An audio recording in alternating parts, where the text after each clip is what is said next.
So, hi guys, and balik na naman tayo sa pag-YouTube natin for today's video guys. Pag-uusapan natin yung mga taong parating nagsasabi sa atin, vlogger yan kaya madami ang pera. Actually, hindi porket YouTuber ka o vlogger ka, malaki na yung kinikita mo. Hindi porket vlogger ka, may kinikita ka ng malaki. Ayan, I make sense? Parang hindi ata.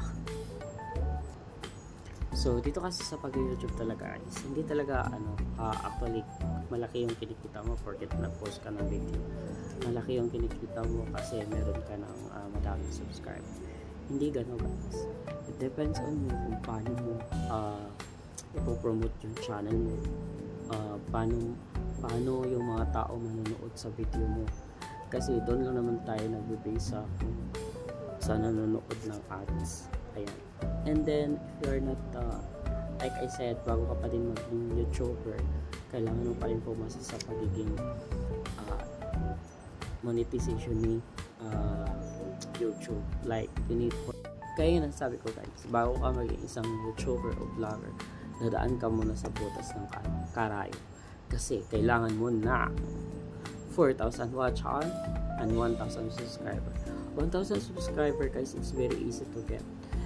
Pero yung pag 4,000 watch hours, sobrang hirap. Kailangan mong i-workout, lalo na pag hindi ka sikat. At lalo na pag hindi nag-viral yung video mo. Pero sa panahon ngayon guys, madaming way para magiging monetized channel ka. Like ito sa mga maliliit na YouTuber, saka mag-upload ka ng mga short video kasi mas mabilis ka makakuha ng subscriber sa short video at mas mabilis ka makakuha ng views or watch hour. Yeah. Pero dapat consistent yung upload mo. Dapat araw-araw mag-upload ka kasi syempre you're not monetized channel, so hindi ka kita dito kay YouTube. So sa mga nagsasabi naman na YouTuber yan, vlogger yan, kumikita na yan, mayaman yan, hindi yun guys ang totoo. Kasi kay YouTube, kung wala kang 50 views, hindi pa aabot ng 0.1 yung kikitain mo sa kanya dollars. At dito sa YouTube guys, bago ka makakasahod dito, kailangan mo kumita ng $100. So in 1 month, kailangan mo ng $100 in 1 month para kumita ka talaga sa kanya.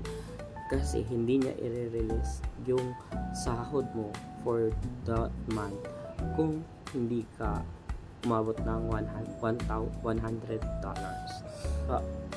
Sa akin lang guys, kung ako lang, hindi naman ako naghahabol dun sa kikitain ko kay YouTube. Paging practical na lang ako kasi nandito na ako, nag-vlog na ako, kumikita ko, pero hindi ganun guys, hindi ganun kagaling. Maabot ako ng 3 buwan, 4 buwan bago ako sumunod kay YouTube.